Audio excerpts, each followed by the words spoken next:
ባህል ማለት ምንድነው? እኔ ለባህል ነው ሄድኩኝ፣ ለባህል ነው የምሄደው። ባህል ምንድነው የሚል ጥያቄ እናንሳ። ባህል ምንድነው? ባህል አረባካችሁ አትሸውዱ። ባህል ማለት ትክክለኛው ትርጉሙ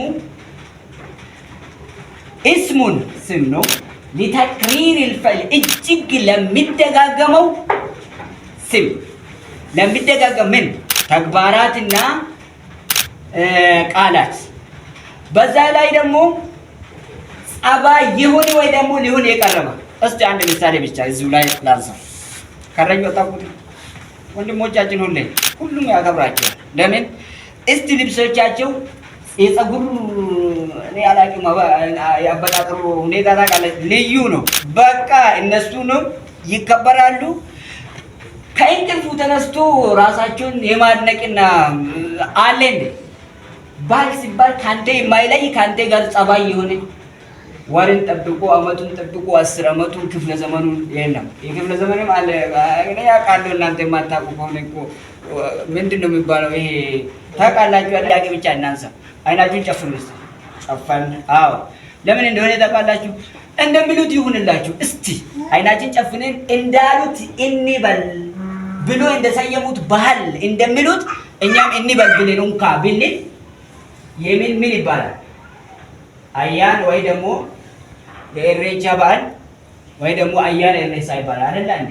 አያና ማለት ምንድነው ከተባለ ምን ማለት ነው? አያና ዒድ። ዒድ ምን ማለት ነው? ዒባዳ አይደል እንዴ? ባህል ነው ብሎ በጣም ስንት ሰዓት ያቆየን ተመልሶ ሳያውቅ ምንድነው እንኳን አደረሳችሁ ለባህል። አሁን ቡና ውሰድ እስቲ። ቡና ኢትዮጵያውያን ቆልቶ ነው የሚጠጡት። ውጭ ሀገራት ግን እንደዛ አይነት ነገር የለም። እንደዚሁ ይመጣል፣ ኦሪጂናሉ ይፈጫል፣ ከዛን ይፈላል፣ መጠጣት ነው። አያችሁ። ወደ ኢትዮጵያ ስንመጣ ደግሞ ቆልቶ እንጂ እንደዚህ አንገቴ እንደዛ አይነት ነገር የሚመስል ነገር ማለት በዚሁ እንታወቃለን ማለት ነው። አያችሁ። እና ለቡና አሁን እስቲ ማለት ለየት ያለ ባህላችን ስለሆነ ምን አያና ወይ ደግሞ በዓል ለልብሶቻችን ለምግብ። አሁን እኔ ተወልጄ ያደኩበት አካባቢም ሰርግ ሲመጣ ሱብሃንአላህ አልዓዚም ምንድነው ታውቃላችሁ? ወተት ከሌለ ሰርጉ ዛሬ ባክ ደካማ ነው።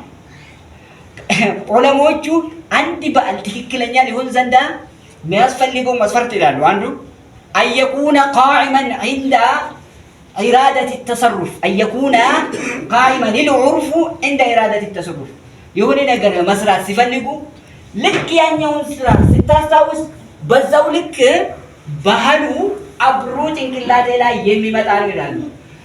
ሰርግ ነው ከወተት ጋር በጣም ጥልቅ ቁርኝነት አለው። እኔ ያለው ማለት የተወለድኩበት ቦታ ማለት ነው። ሰርግ ስራ ነው አይደል እንዴ? አዎ። ወተት ደግሞ ያው ለባህላቸው የሚጠቀሙበት ግን ለወተቱ በዓል ይበል ይቻላል። ሲጀመር በዓል ሲባል ወላሂ ለእምነት ብቻ ነው። በዓል ማለት ሁለት ትላልቅ ነገራቶችን ላይ ይመሰረታል። አንደኛ ታዋቂና የተገደበ ጊዜ አንድ በሉልኝ። ሁለተኛ ደግሞ ታዋቂና የተገደበ ቦታ። ሀጅ ውሰዱ። ቦታ የት ነው? ኧረ እባክህ ያረጁ ይሄ በጣም ያምሩ ያወረጁ ሀጅ ቦታ የት ነው? መካ አይደለ እንዴ? መካ ነው ቦታ አይደለ? ጊዜው የታወቀ ነው አይደለ እንዴ? እሺ ቦታ መስጂድ ነው ቦታ ነው አይደለም? ጊዜ 7 ሰዓት ላይ አዛን ከተባለ ፀሐይ ካጠለቀች በኋላ ጊዜ አይደለ እንዴ? ጊዜና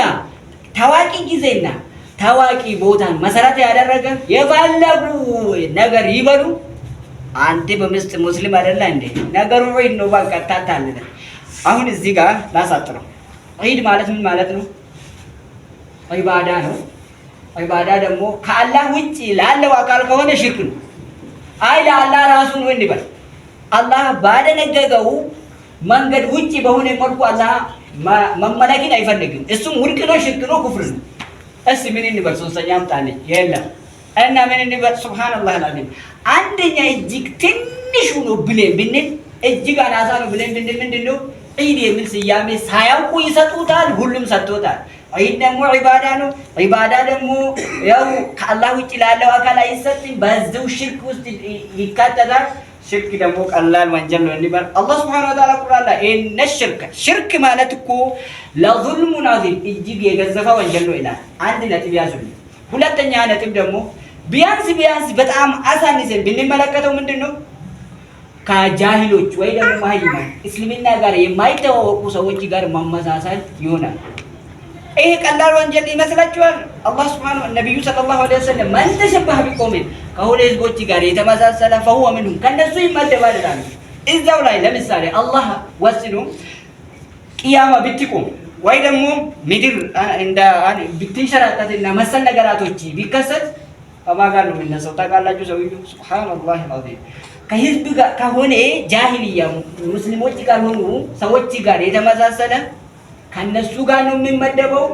ሱብሃንአላህ እቺ ነገር በጣም እጅግ ከፍተኛ የሆነ ማስጠንቀቂያ ናት። ልብ እንበል። ሶስተኛ ደግሞ ቀላል ብለን ካልን እኔ ሙስሊም ነኝ እኔ ኢሬቻ እኮ ሐራም ነው እንደዚህ አይነት እኮ ሐራም ነው እንደዚህ እንላለን።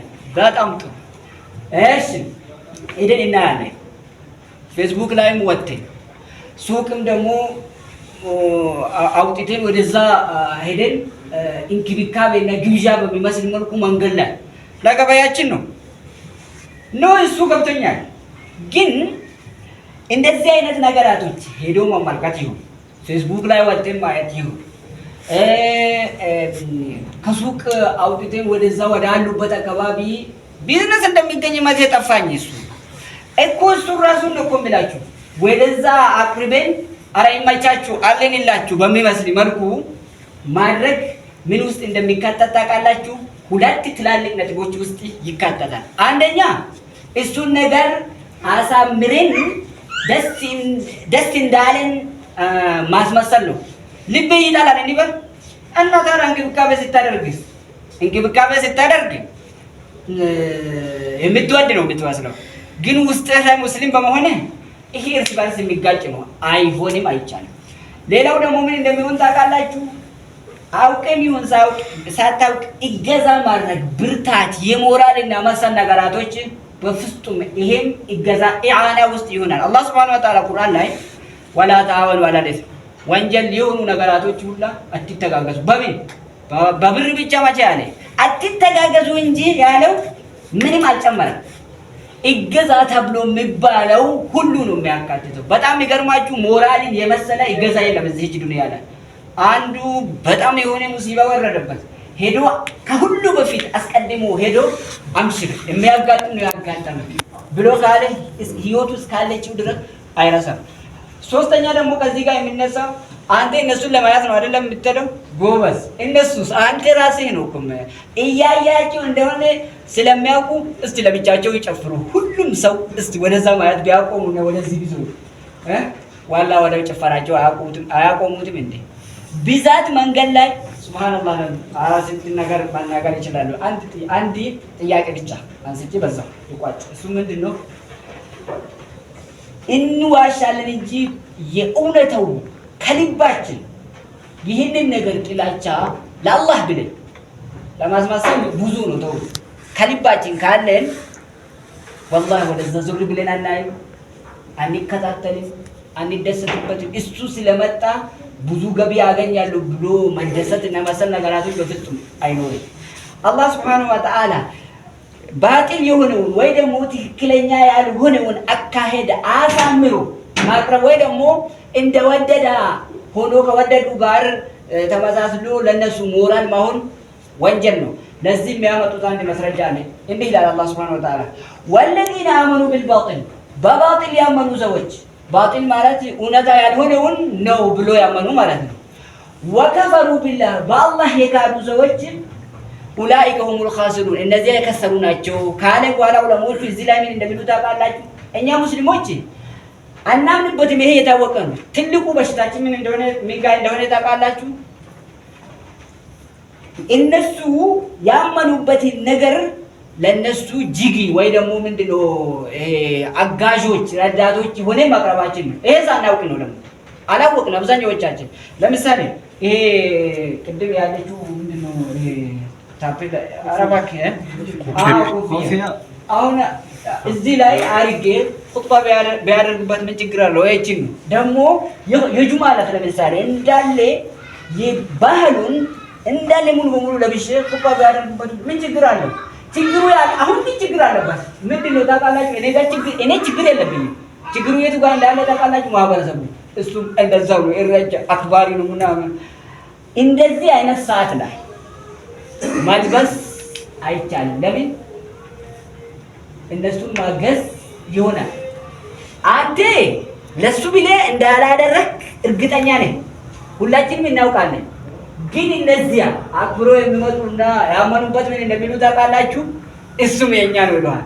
በዛው ግዛታችን አየኸው ሞራል ትሆንላታለህ። ገባ አይደለ?